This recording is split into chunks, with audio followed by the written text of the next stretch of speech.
honored to be here. Let's see if I can get this thing going here. There it is. And the stickers are not mine, this is my wife's. Do I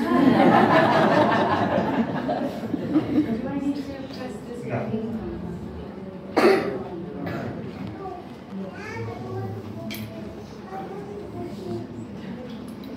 So as he said, I'm going to be talking about ectopic life. How many in here do not know what an ectopic pregnancy is?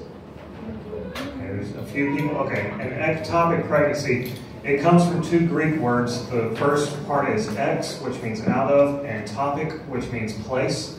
And so it's out of place. So this is a pregnancy where the child is not growing in the womb, but is somewhere in the abdominal cavity, usually starting out in the fallopian tube or the ovary or someplace like that, and then growing into the abdominal cavity. So it's a child who is not in the womb is an ectopic pregnancy. The beautiful young lady you see on the screen here, her name is Elena Hollis. She was born in Tennessee in America on December 13th. Oh, that's loud. She was born December 13th of 2022. She was from an ectopic pregnancy. Her condition of her pregnancy was discovered when she was 10 weeks gestation. So her mom went in for a routine scan at the 10-week mark, and they told her, your baby is in an ectopic location. The placenta was attached to the bladder instead of being inside of the womb. Her mother, Mayron, was told that she had to have an abortion. If she didn't have an abortion, she's going to die, the baby is going to die, and there's no hope at all except for an abortion. So she thought, that's what I'll have to do. Now, she was pro-life, but she thought, I'm going to have this abortion because there's no other solution. Well, fortunately, that happened right after Roe v. Wade was overturned, and Tennessee had passed a new law prohibiting abortion, and the law did not say specifically whether you could have an abortion for an ectopic pregnancy or not, and so all the doctors were afraid, and so none of the doctors would perform the abortion. And she tried many times to find a doctor that would perform the abortion, and no one would do it. Eventually, her gynecologist told her, okay, it's not certain that you're going to die. There's only a 7% chance that you're going to die. And the truth came out, and she realized, okay, we can go through with this pregnancy, and the baby can be born, instead of both of us having to die. So she stayed at the hospital for an extended stay. At 26 weeks, she delivered the baby surgically. So they did a laparotomy and surgically delivered the baby. Little Elena was born at 1 pound and 15 ounces. So she's a tiny, tiny little baby. Born at 26 weeks. Her lungs were underdeveloped and she required intubation and had to be in the incubator. And she spent 2 months in the NICU, the neonatal intensive care unit. And then her mother, Mayron, was released from the hospital after just 4 days. One of the doctors said afterwards, and this made me mad, hearing the doctor say this. She said, I'm glad she's okay, but it's a tragedy that this happened. This is not a win. I'm thinking it's a tragedy that a beautiful baby was born. That's not a tragedy. That's a miracle. That's a blessing of God. That's a victory, not a tragedy. But this particular doctor was in favor of abortion.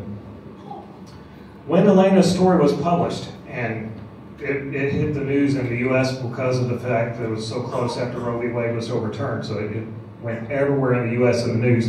And so once it was published, the baby killing industry just went crazy. They were blaming the pro-life laws for forcing this mother to go through an ectopic pregnancy and have the baby be born. And so they're blaming the pro-life, saying, how dare you force her to have the baby be born? And I'm thinking, okay, the pro-lifers should respond, well, yeah, this is great. We have a victory. The baby was born successfully. The mother is healthy and fine. The baby's healthy. That's not what the pro-life community responded with, though. They responded by saying that, yes, you're right, this is a tragedy. they responded by saying she should have known that the law allowed her to still get an abortion for an ectopic pregnancy. Instead of the pro-life celebrating the victory, they condemned Tennessee for the law not being clear and forced Tennessee to adjust their law and pass an amendment to their law to clarify that Mary could have gotten an abortion for an ectopic pregnancy. And so it was an opportunity that was really missed. It was such a golden opportunity that God gave the pro-life movement right after overturning Roe v. Wade, and they squandered it. What they should have done is Elena's life and her birth should have been hailed as proof that God is pro-life. It should have said God has designed our bodies in such a way that even the most difficult situation, the most difficult pregnancy can still turn out good and still have a life come from it. And the mother can survive, the baby can survive. They should have done. They should have launched fundraising campaigns focused on saving more babies in ectopic pregnancies. And they should have conducted extensive research into other cases of live births from ectopic pregnancy, but they didn't do that. But if they had done that, let me show you what they would have found. So first we have Elena Hollis. This here is Eva Cott. She was born in England, July 19th, 2010. It was discovered that she was ectopic. She was outside of her mother's womb. That was discovered at the 20-week scan. The doctors recommended an abortion. Her mother, Paula, said, "No way. I am not aborting this baby." She said, "We knew it was dangerous, but Paul and I agreed that as long as I was in no immediate danger, we would continue for as long as possible to give the baby a fighting chance." And so she continued to fight. She was in the hospital 2 or 3 times a week for extra scans just to make sure everything was okay. And then little Eva was born at 30 weeks along. At 30 weeks, this is kind of funny. Her mother, Paula, she was actually at a football game, watching a football game, and then felt pain, a real severe pain, and said we need to get to the hospital. So they drove 50 miles to get to the hospital, and she was in and out of consciousness the whole time. But she was determined. One of her other kids was at the football game, and she was going to watch her kid play in that football game. And then drove the 50 miles, went to the hospital, and little Eva was delivered. The mother, Paula, was kept in the hospital for 10 weeks from the time of the ectopic pregnancy this was, I got these mixed up. I am so sorry. So Paula wasn't the one at the football game. There was another one. That was Billy Jones' mom, the next one. Sorry, I was looking at the wrong notes. All right, so Paula was kept in the hospital for the whole 10 weeks, and then Eva was born at 30 weeks. And what Paula said when Eva was born was, "She's beautiful, the most stunning looking baby, and everything's on track. There's nothing about her that tells you she was so premature. She smiles a lot and is very content." And so little Eva was born from an ectopic pregnancy in 2010. Billy, this is the one whose mother said, "I'm going to go to the football game." And they drove 50 miles for Billy to be born. He was ectopic. They discovered he was ectopic at 27 weeks. And then at 28 weeks is when she was at the football game and felt the pain, and they rushed to the hospital. His mother, Jane, said, "I was absolutely terrified. We had known for a while that the baby would be premature, and all of a sudden I was being told that I was pregnant with a baby I couldn't give birth to." And so they told her, "There's no hope. You have to have an abortion." At 27 weeks, they told her, "There's no hope. You have to have an abortion." They could have, right then at 27 weeks, they could have delivered the baby perfectly fine and healthy. But they told her, "You have to have an abortion." So she said no to the abortion and went another week and allowed Billy to develop more. He was attached to his mother's large intestine, and so every time he moved, it was causing intense pain every time he moved because the placenta would pull on the intestines. But the delivery was successful. He was born with a weight of 2 pounds and 2 ounces. He was breathing on his own. He stayed in the neonatal intensive care unit in the hospital for 10 weeks. and then he was released to go home with no complications. Perfectly normal, healthy baby, still alive today and doing fine. Jane was released from the hospital after 6 days after the delivery, also with no issues, no long-term effects. The placenta was left in place because of where it had attached to the large intestines. They couldn't risk taking it out without causing further damage. But that's Billy. I'm going to have to go a little bit faster with some of these, or we're going to be here all day.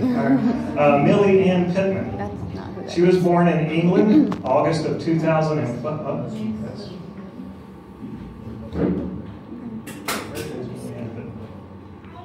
There she is. Okay, Millie Ann Pittman. Born in England, August of 2005. Also from an ectopic pregnancy. And now in this case, they did not discover the ectopic pregnancy until delivery. So she was trying to deliver the baby. Something wasn't working, so they did a cesarean section as an emergency cesarean section, and they found out in the surgery that the reason the baby wasn't coming is because she wasn't in the womb. And so then they delivered her surgically then, and she was born healthy. Where was she attached? Does not, the information I had did not say where she was attached. Some of them don't. But she was born at 8 pounds, 7 ounces.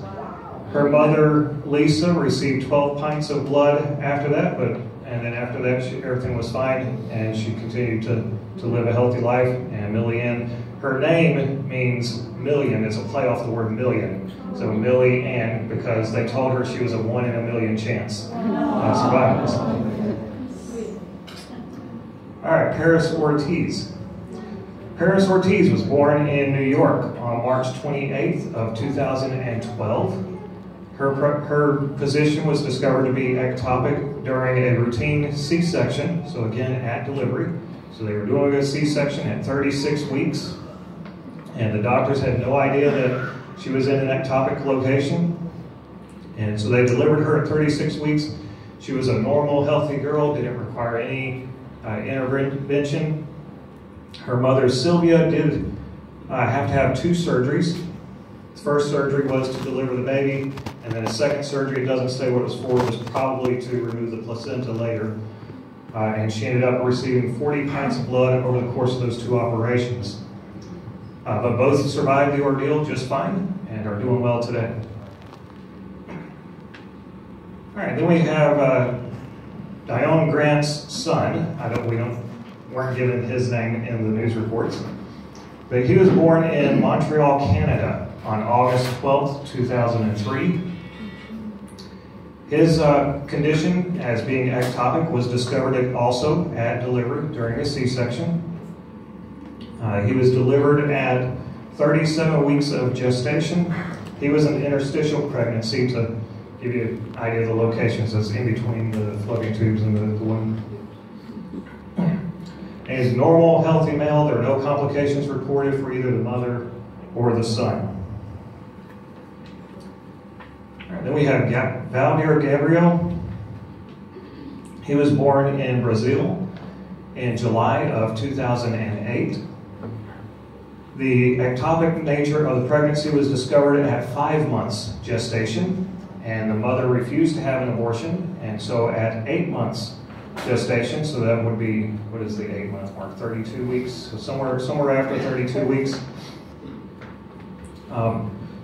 there was a surgical delivery. He was delivered as a normal, healthy child, no complications reported for either the mother or the child.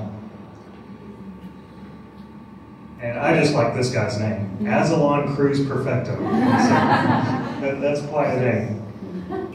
He was born in Arizona, May of 2011. The ectopic nature of the pregnancy was discovered at 18 weeks. So it's way too early to deliver. The doctors warned the mother. His mother's name is Nicolette. They told Nicolette, you have to have an abortion. There's no hope. And she just said, no, I am not killing my child. We're going to do this whatever it costs. And so she continued to carry Azalon. She was hospitalized. Immediately when they discovered the ectopic pregnancy at 18 weeks, she was put in the hospital. She remained in the hospital until delivery at 32 weeks, so 14 weeks that she was in the hospital. just being monitored to make sure everything was okay. And at 32 weeks, they did a surgical delivery. Little Aslan was born at 2 pounds and 14 ounces, and there were no complications reported for either the mother or the child. All right, this is Veronica Musa and her daughter. She was born in Nigeria, April 20th, 2022. The ectopic nature of the pregnancy was again discovered at delivery. So when they were doing the C-section, they realized, oh, this baby's ectopic, and so they just delivered the baby as an ectopic pregnancy, just like a normal C-section delivery. It was discovered at 38 weeks. This was a hepatic pregnancy, which in the literature it's described as one of the most dangerous. A hepatic pregnancy is where the baby is attached to the liver. And so there's a huge blood supply there, and so there is a lot of risk. But I've found instance after instance, case after case of babies going all the way to term as hepatic pregnancies. And it really surprised me because of how much blood there is and how much possibility there is for a rupture of the liver. But this is one of those examples.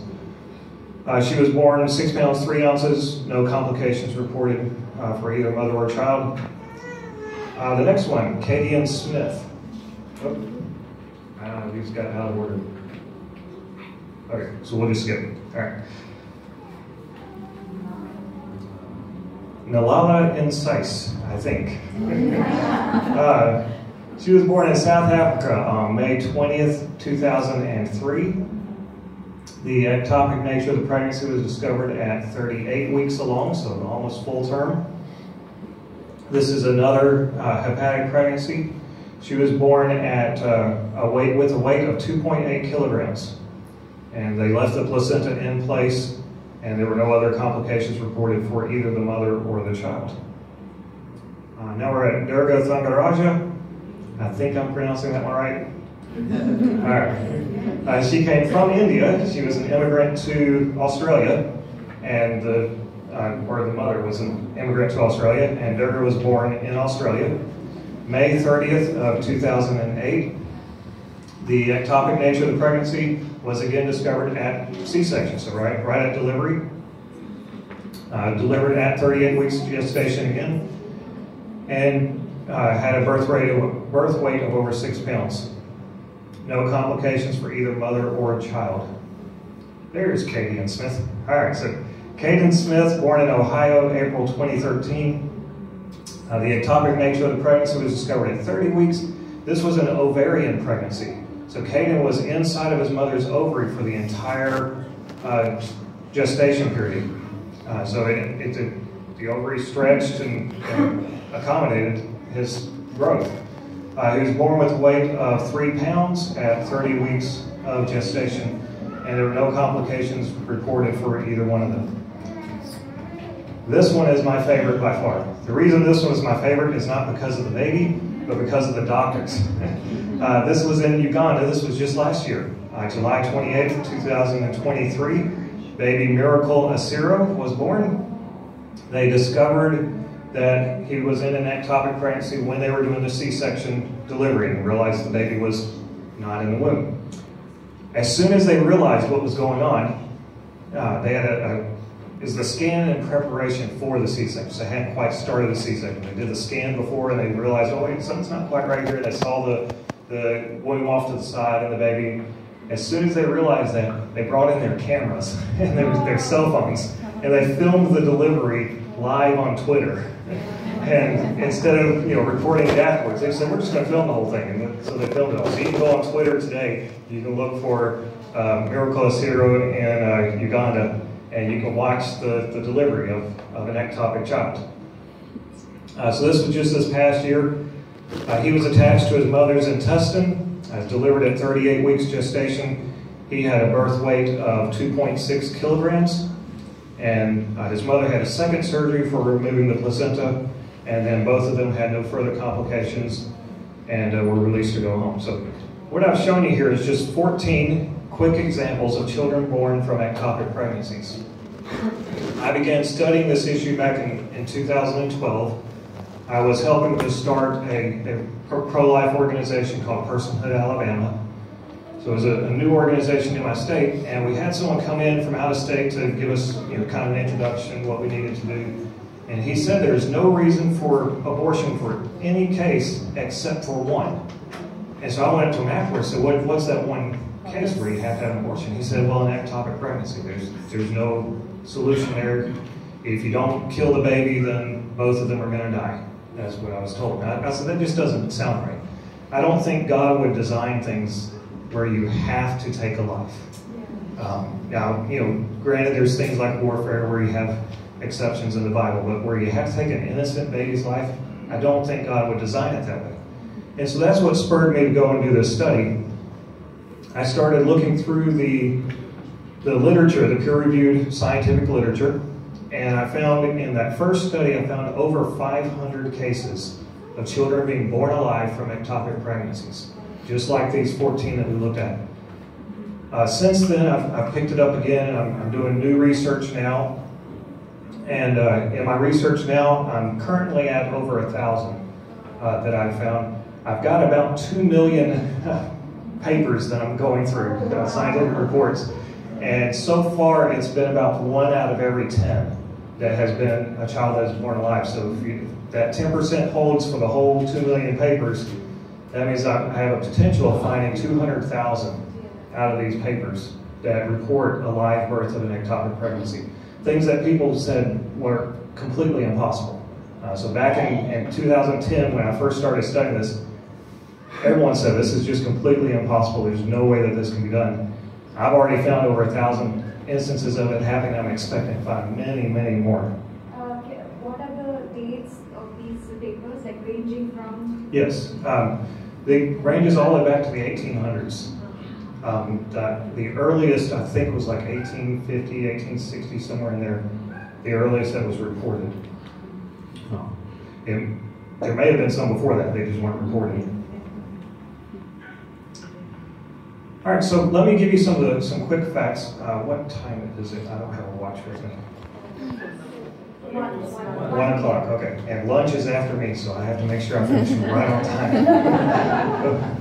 All right, so just some quick facts that we'll go through. Things that I found as I was reading all these different papers on ectopic pregnancy. First of all, having to do with the maternal survival rate.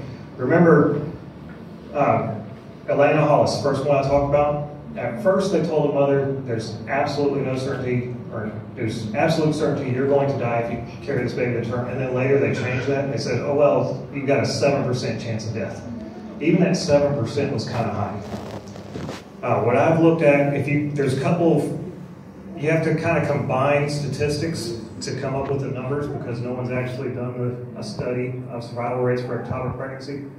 But I've combined a couple of different studies together to get some idea of the statistics. The first one I looked at was Soroka University. This is over in southern Israel. This university, over a period from 1969 to 1991, they only had 13 pregnancy-related deaths. Of those, one of those was associated with an ectopic pregnancy. Now, when you give the reports or you look at the reports in medical literature and they say an ectopic pregnancy death, that doesn't mean it's the ectopic pregnancy that caused the death. That just means it's a death that occurred somewhere around the same time as the ectopic pregnancy. This one case, I have it listed right here. You can see they give the reason for this one case of death. The anesthesia is what caused the death. It wasn't the ectopic pregnancy that caused the death, but it's still reported as an ectopic pregnancy death because she had an ectopic pregnancy at that time. The case was ectopic. So, what's that? The case was ectopic. Yeah, the case was ectopic. So they only had one death through this whole time. During that same time period, or at some point in that same time period, they reported 148 women who arrived at the hospital after their ectopic pregnancies had ruptured. So the pregnancy is already ruptured, the mother is already bleeding internally when they arrive at the hospital. So 148 cases of that. And they only had one ectopic pregnancy-related death, and that one was caused by the anesthesia, not by the ectopic pregnancy. So their success rate would have been very high at saving these women even after the rupture, waiting until the very last moment to save the mother. They still saved all of them except one because of the anesthesia. In addition to that, let's see, yeah, that's the 148 that arrived after the rupture. All right, you also have heterotopic pregnancy studies. Hetero meaning you have others, two of a different kind. So you have one that is in the womb and a twin that is outside the womb. So that's what these are. There's about 2,400 of these types of pregnancies in the U.S. every year. And about half of them, 1,200 of them, are not discovered until after the tubal rupture has already occurred. So 1,200 cases of rupture prior to the mother arriving at the hospital. But in the U.S., the entire U.S., there's only 26 ectopic-related deaths per year. So you have 1,200 of these cases, only 26 ectopic-related deaths. Excuse me. So if all 26 of the ectopic-related deaths were from this small category pregnancy, that would still give you a maternal survival rate of 98% for tubal rupture. So the mother's survival rate is very, very high in these cases, as long as she is in a place with a good hospital where they can provide blood if she needs the blood. So if she's in an area that can care for her, her survival chances are extremely high. All right, now, why is this rate of survival possible?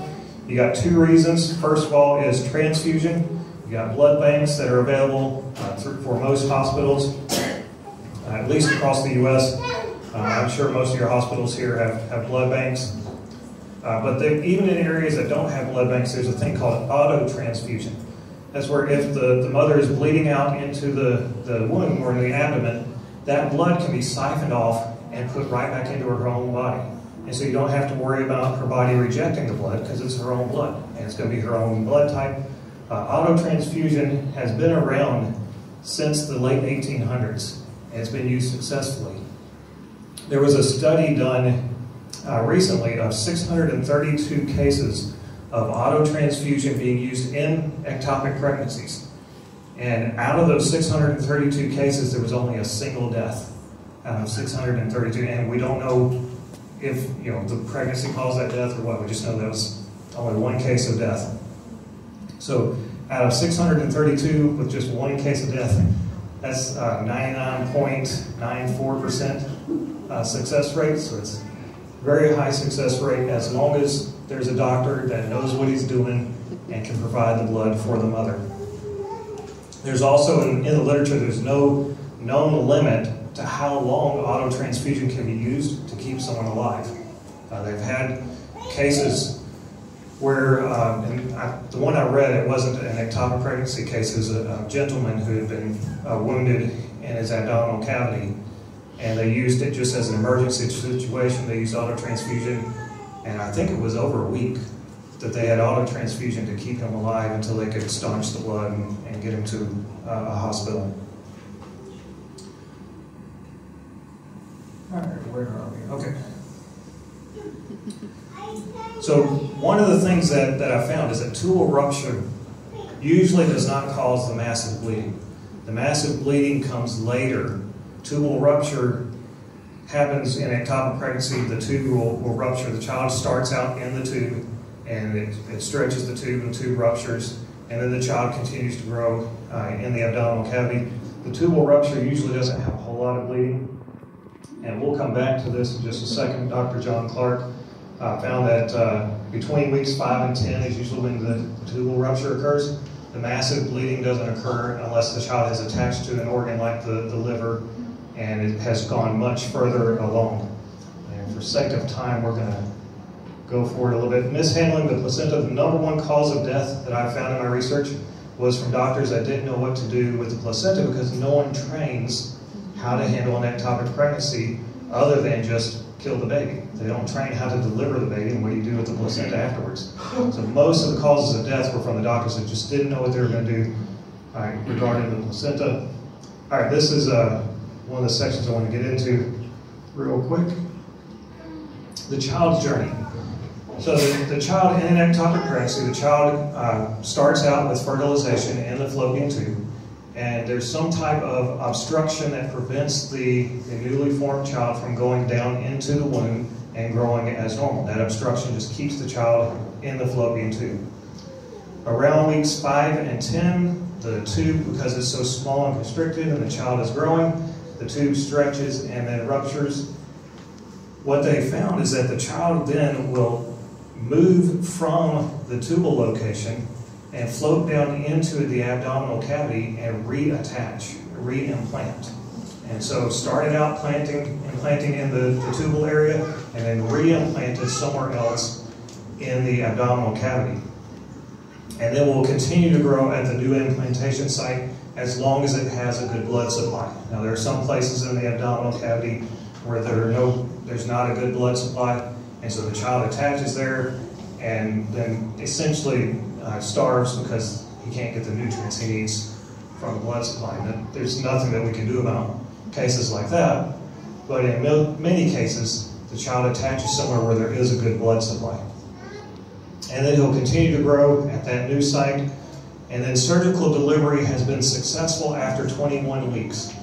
It used to be that it was necessary for the child to grow to 28 weeks before they could successfully take care of the child outside of the womb, but now it's as early as 21 weeks where a good neonatal unit can take care of the child and keep the child alive.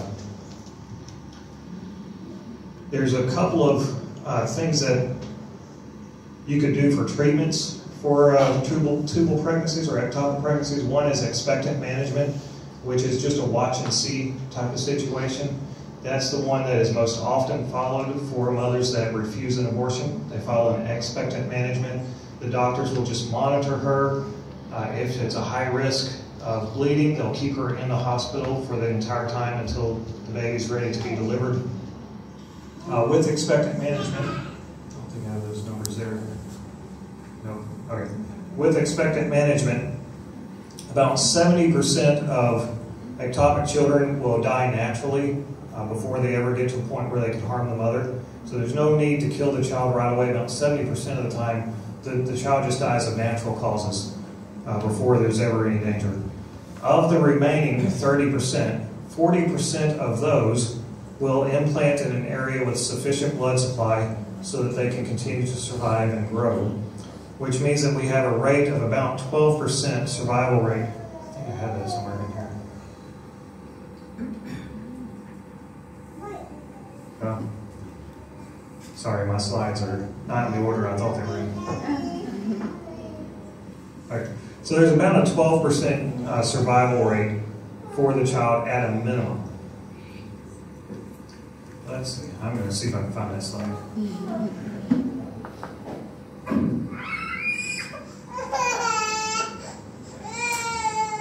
There it is. All right. All right. So this is a loose estimate that I've come up with just based on my research, combining some different papers together. And if anyone's interested in those papers, I can give you the actual papers that I found. I'm working on a whole compilation of all of them so that it's easy for people to repeat this research. But it's a loose estimate, and it's based on accidental survivals. Because these are just babies that they're accidentally discovered as being ectopic toward the end of the pregnancy. If they had been discovered earlier, they would have been killed. But they went undetected all the way to the end, they accidentally survived, and we got a survival rate of about 12% of them. So if we were intentional on trying to save these babies, that survival rate would be huge. It would be a whole lot higher than 12%. But even today, it's at 12%. That's with the expectant management. There's another way possible, you would think. Remember, with the tubal rupture, the tube ruptures and the child floats down into somewhere else in the abdominal cavity and reattaches and continues to grow from there. So you would think if the child can reattach somewhere and reimplant, maybe we could do a transplant and move the child from the tube into the womb. And you would be correct in thinking that. That's actually happened twice. The first one, 1917. That was the first time this happened.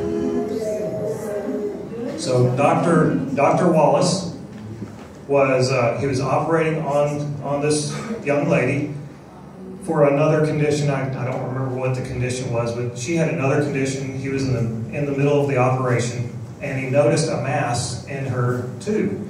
And he knew the couple. He knew that this couple had been trying to get pregnant for a long time and been unsuccessful. So he thought, let me just try. Instead of just removing the tube and that being it, let me just try. And he cut out the section of the tube where the baby was located, made a small cut in the womb, and sewed the tube into the interior of the womb.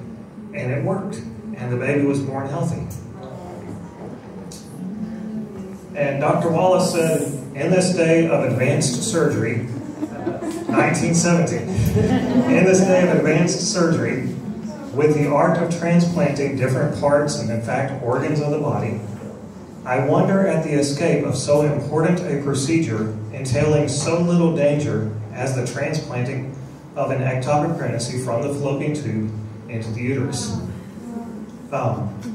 He marveled that no one had ever done this before. And so he did it. Now, I can understand why no one had done it before them, because they didn't have the ability to detect the ectopic pregnancies that early. But he did it just on accident. We have the ability to detect them nowadays, but no one's trying it.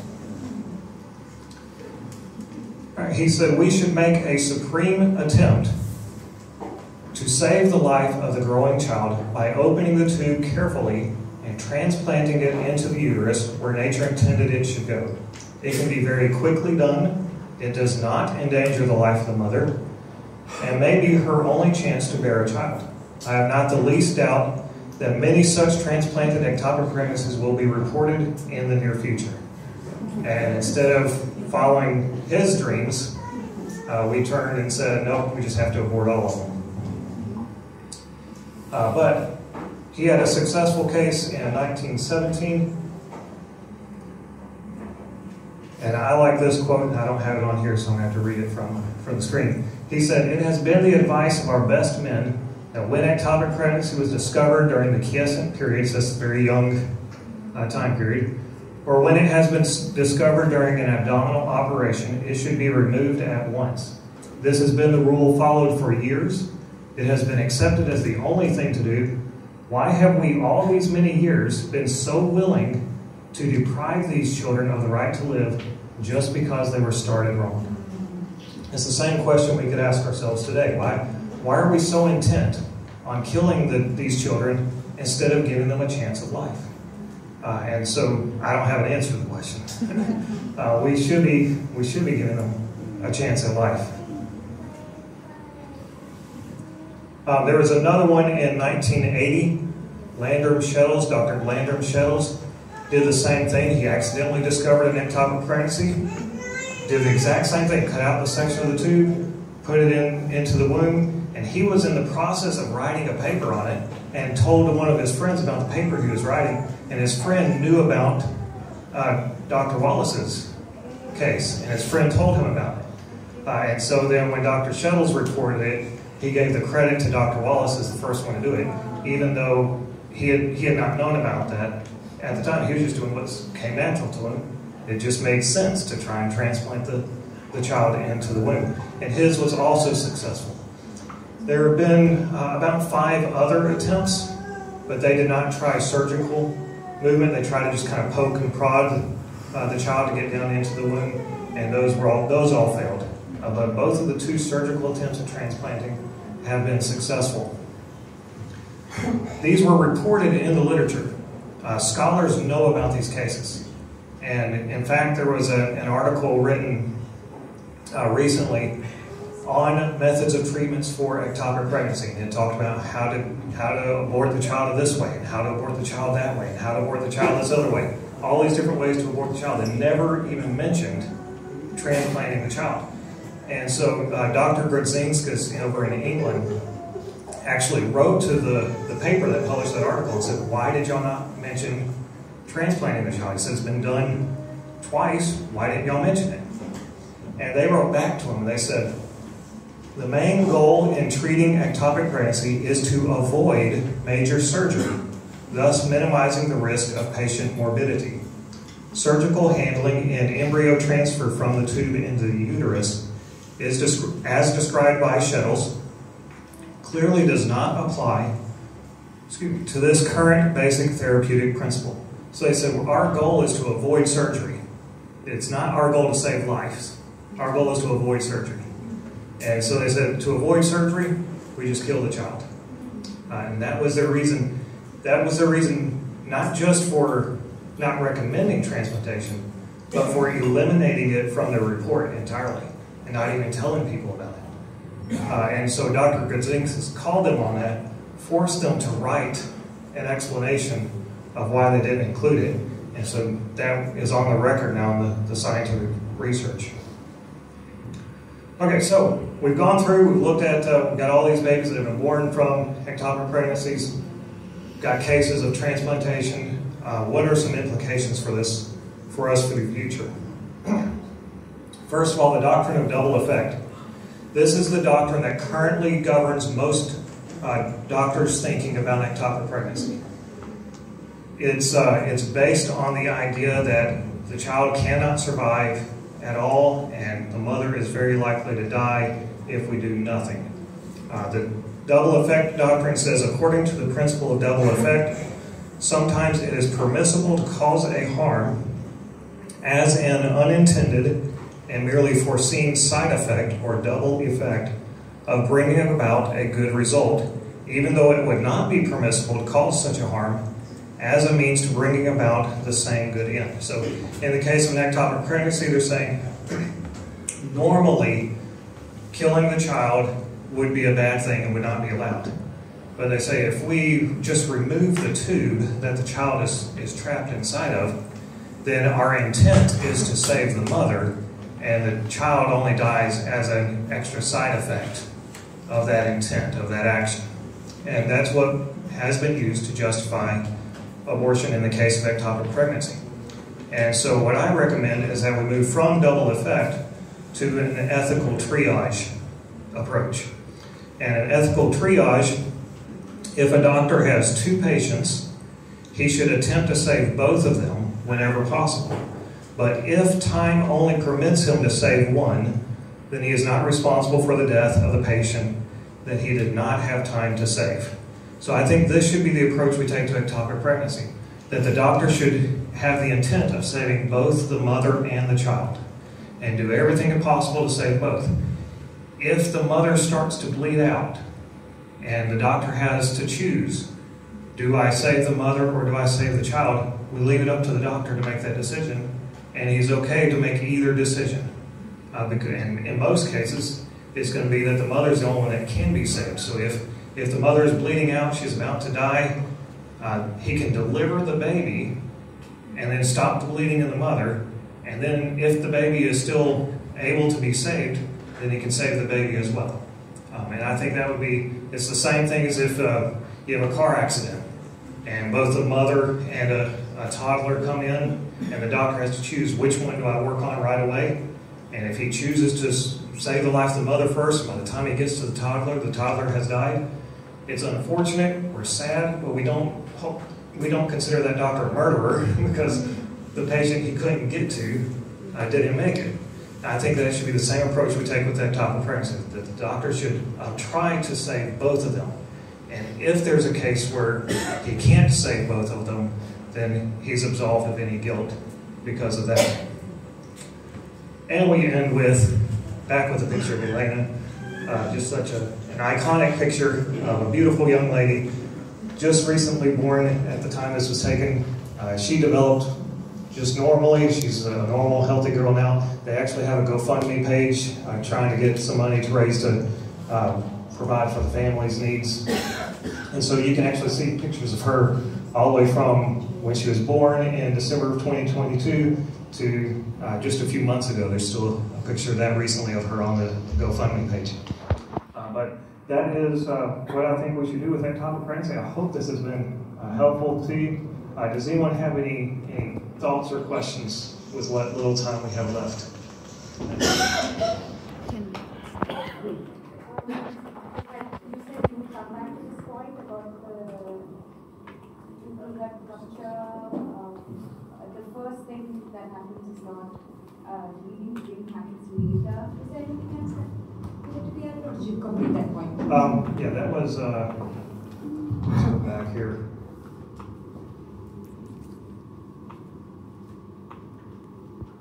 This slide. This is Dr. Clark. He was the head of the OBGYN department at Howard University in Washington, D.C. And he studied a lot more than just this. This is just the top part of his study. I think it was 20, 25 somewhere cases that he had seen personally of ectopic pregnancy. And he monitored the ladies all the way through, and he had them write down when they first felt a sharp pain that normally was an indication of a tubal rupture. And so he kept a record. The gestational age for the tubal rupture, that's what he calls an intra-abdominal accident, was very low. So 10 weeks, 8 weeks, 6 weeks, 5 weeks, 10, 6, and 7, just for the top, and then there's several others.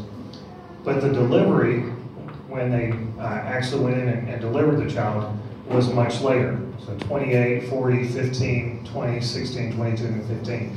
And you can imagine the ones below, from 20 and below, they did not survive, but the others were born alive and survived.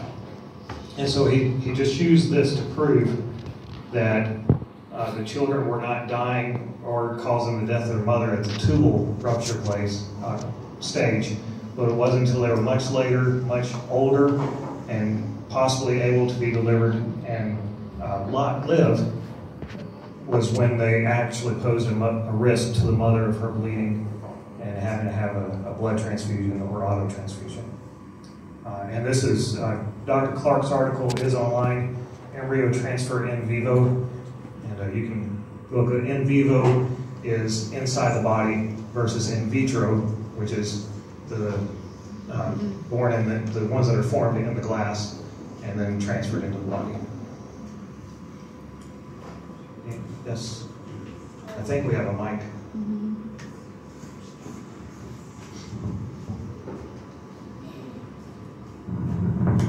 I'm actually really surprised to know there are so many babies that are born from ectopic pregnancies. I'm just wondering that if there are so many cases, so many reported cases, why is it that medical staff are not being trained to handle ectopic pregnancies? Why is it that removal of the pregnancy is the only option kind of taught to doctors? Yes.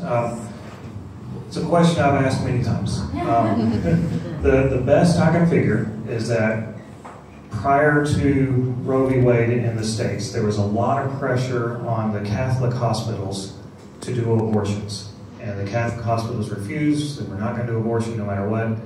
And there were made up news reports that were completely fabricated. They're just false reports of Catholic hospitals having women come in with ectopic pregnancies, and the hospitals just did nothing because they couldn't do an abortion, and the women bled out and died in the hospitals. It's completely made up.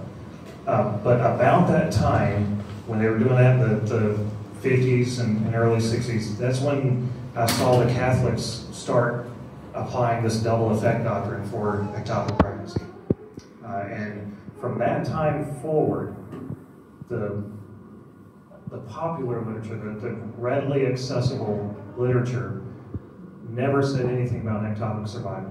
It was all that the mother has no hope and she's going to die unless she has an abortion.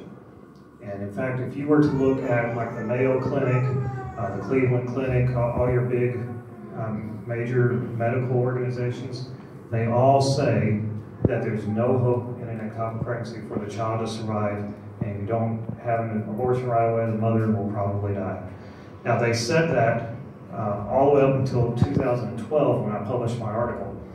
When I published my article in 2012, they actually, and I sent it to everyone, they actually changed those websites. And you can go back and look if you can find an old version of the Mayo Clinic website or the Cleveland Clinic website and a few others. They changed the website to say that the child will survive in most, or will die in most cases, but there have been some cases where the child has survived. They changed it to say that until about 2018 when they changed it back to the old language. I think the reason they changed it back to the old language is because the American pro-life organizations rejected my research on ectopic pregnancy. I sent it to everyone. Most of them wanted nothing to do with it. They said this is made up, it's false, it's wrong, and they refused to support it. And I think when the major clinics saw that the pro-life organizations were not going to support it, they said, well, then we don't need to change our language anymore. And they changed it back. But to answer your question, it's being pushed largely by pro-abortion people to suppress the idea that ectopic pregnancy can be survived. When I published my information on platforms like Twitter and Facebook, I mean, I just get bombarded with baby killers getting on and telling me I'm killing women. My book, one of the reviews, if you go and look on Amazon and see my book, one of the reviews, a guy says that, he says, my wife, he says that my wife read this book and believed it, and she died from an ectopic pregnancy because of it. He wrote that review, I think it was 3 days after I published the book. And he said in 3 days, his wife got the book, read it, and died from an ectopic pregnancy. So it's completely made up. I reported it to Amazon. They didn't take it down, at least not as of a few months ago. It was still there. But it's an actively, the knowledge of this is actively being suppressed by people that want abortion to be legal. Anyone else? Yes, all the way back there. He's got the mic. The incident that I'm going to narrate happened 10 years back. A call came to me early in the morning around 8 o'clock and it said a lady died. And then after 15 minutes, I got back a call again saying she rose back from the dead. The thing that happened was the husband prayed over the lady, and the husband prayed and she rose from the dead. That's what was narrated. And she was a co-worker of mine. And after then, when they took her to the hospital the next day, they found out actually what had happened was a tubular rupture had happened because of ectopic pregnancy. So I was wondering when you were presenting the extent to which a doctor can give confidence to a pregnant mother that nothing of that sort will happen.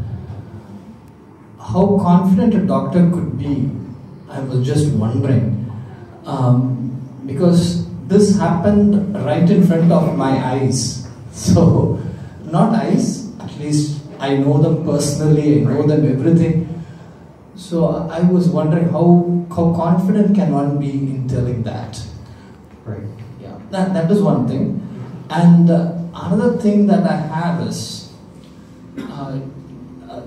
that transfer, fetal transfer. Is it available in India? Because that seems to be a option, very good option in my mind. That seems to be a good option, but I'm not sure whether it is available in India. And that's the second question. Right. Yeah, on the first one, I think the confidence level can be high as long as the lady is kept close to a hospital with a good blood supply, or close to a doctor that knows how to do auto transfusion. Now, auto transfusion doesn't require any type of advanced technology. I'll get you in just a second. There's actually been cases of auto transfusion where they just used a ladle to ladle out the blood from the abdominal cavity. They run it through a cheesecloth and then siphon it right back into the mother's body. So the confidence level can be high as long as there's doctors that know what they're doing and available there. For the next question about the transfer, one of the things that I did not mention is that for the tubal transfer to be successful, it has to be before the tubes have ruptured. So you have to find the ectopic pregnancy prior to tubal rupture, which happens between 5 and 10 weeks in the pregnancy. So it's not really something that you would see very often, because most ectopic pregnancies are not even known to be ectopic at that time. They're usually discovered well after the tubal rupture.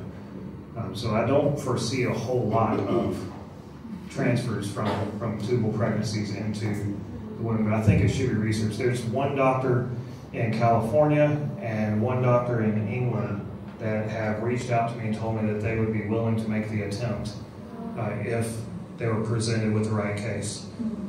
And I don't give out their information publicly because they're going to face a lot of backlash if I do that. But if there were a case that came up, I have 2 doctors that I can contact and ask them if they'd be willing to look at it. But again, it has to be before 5 to 10 weeks. So a lot of ladies don't even know they're pregnant, before 5 weeks.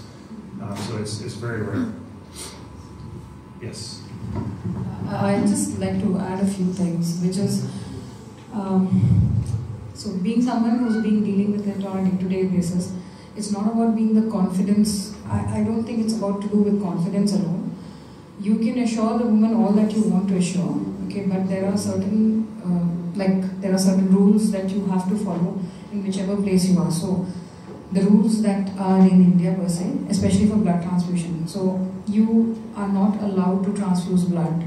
Auto transfusion is the last that we are allowed in a place or in the settings that we work in.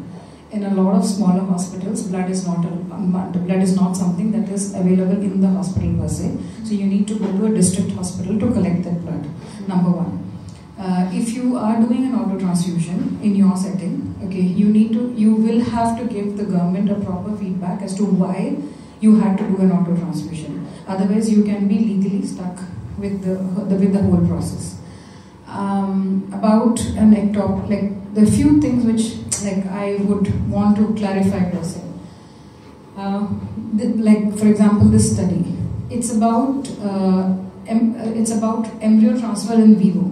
It's about, so this, if you open the study and see, it's about 44 cases which have been retrospectively analyzed and studied that how the embryo can be transferred in vivo, because in vitro transfer, like how you said, something in a petri dish can be done. So an embryo can be transferred or implanted only if the chorion, that is the portion of the embryo which is attached to the system, gets transferred to the next place. So what this study actually says is that there are enough and more places in the body where an embryo can attach itself, and it does not have to be the endometrium itself, which is the inside lining of the uterus. It doesn't directly say that you can take an embryo and transfer it. It's something that you can think that, or you can give as an option to an individual. But when, as a doctor who's practicing, if somebody comes to me and I have identified it as an ectopic pregnancy, I have a moral responsibility also to tell the person that, listen, this may or may not reach the place where it is. There is a big chance, it's a higher chance of it. It's not about scaring that individual, but telling the truth that this is the percentage that it is going to rupture, or it may rupture, is not necessary. But that doesn't take you off from the responsibility by saying that it's not going to rupture and you can go ahead with it. It again will be that individual's personal choice to decide whether they want to go ahead with it, wait till the whole thing ruptures, or if it does not rupture or not. Having said that, 6 months ago, you have all these studies from outside. I don't think so there is even one case from India, right? No, there's actually several cases that I found from India. From India. Right. So I can give you one which I have delivered just 8 months ago in the setting that I work in. But that's not something because I found it as an ectopic and I encouraged it. It's something like an accidental ectopic that I would say came to me when the lady was in absolute shock, like for example, how it's said. And it is during our evaluation that we found, oh my God, this baby is outside the uterus and not inside the uterus. And had to do a I had to take it out surgically, but saved both the mother and the baby. with the blood which was available. So it is there. It's not that it doesn't happen here also, but these are all accidental ectopics. Like to ask a lady to say that your tube will rupture and you will not have bleeding, that's even the second thing that was mentioned, that is when the tube ruptures, the bleeding will not, no, it's the enlargement of the tube. So there are portions of the tube which will enlarge, like which portion enlarges best, like how much it can balloon out. So there are portions of the tube which will rupture immediately, but there are portions of the tube, for example cornual, that is the end of the tube. You can reach up to a term, but that is an ectopic. By terminology, it's an ectopic. So it just reaches till that level, and it's all found accidentally. When you are opening it up, you realize, oh, it cannot come out from there, it is coming out. So we present it as cases. But saying that you giving an option, or we are not taught how to take out like the placenta. We all know that if we found a placenta in a place which is not the uterus and it's outside, for example the bladder or anywhere else, you know that you're supposed to leave it there. But it is something that has to be decided on table. Like you can't do it before. You can do it beforehand with the scanning technologies. Also 5 weeks. It is mandatory in India nowadays to do a scan in the first week itself. That is for the detection of ectopic, because of the rising ectopics, especially because of the rampant cesareans that we are facing. So as per rule, we are supposed, the first scan is just to find out is intrauterine or not. That's the first scan. So that is exactly, if somebody gets pregnant for 5 days, you need to just know alive or not. That's the later stage, whether it's inside the uterus or not, whether it's an ectopic or not. So a few things which I thought I should. Yes, yeah. A lot of what you said is why I don't recommend transplantation as the primary way of solving an ectopic pregnancy. Expectant management is what I think is the best way to handle it. With expectant management, with the getting the lady into a position where there's a good blood supply or a way to do autotransfusions, so that if something goes wrong, the doctor is able to save her life. And then I think in that case where I had a friend write to me about one of her friends that had an ectopic pregnancy that ruptured at, I think it was 15 weeks, somewhere early around that time, and she was bleeding out, and the doctors had to save her, and they delivered the baby, but the baby didn't make it, and she was all torn up with guilt. And I told her, this is a triage situation. This is just, sometimes things are beyond our control, and there will be cases where in an ectopic pregnancy where the baby cannot be saved. There's going to be those cases, but it should be handled like triage and not handled with the default opinion of let's just kill the baby no matter what. Just triage with the understanding that some of the babies are not going to make it, but some of them can, and so we're going to try to save as many as we can. Okay, last question, maybe. Sorry. No. Not a question, but just a testimony. I think 2020, this word actually I did not know, and thank you for giving us this instruction and information. And one of our relatives, they live in Boston, and they delivered a baby which is called ectopic. From the very birth, the baby is having problem in his throat. There is a tube, and through that only he is being feeding. So almost he was in a dying situation some times ago, but there is power in prayer. So the whole church, we prayed, and even in Boston people, they prayed. There is a miracle that God does, and the baby is still alive, but still with a tube, and this is the ectopic baby. He is now 4 years old. So would request continue to pray for this baby. Yes. Thank you. Yes, thank you. And as I've made this public, I've had many people come to me and tell me that they know of cases, or I even met a young man who's about 18 or 19 who was born from an ectopic pregnancy. And so it's been fascinating to get these stories. All right, so I'll turn it back over.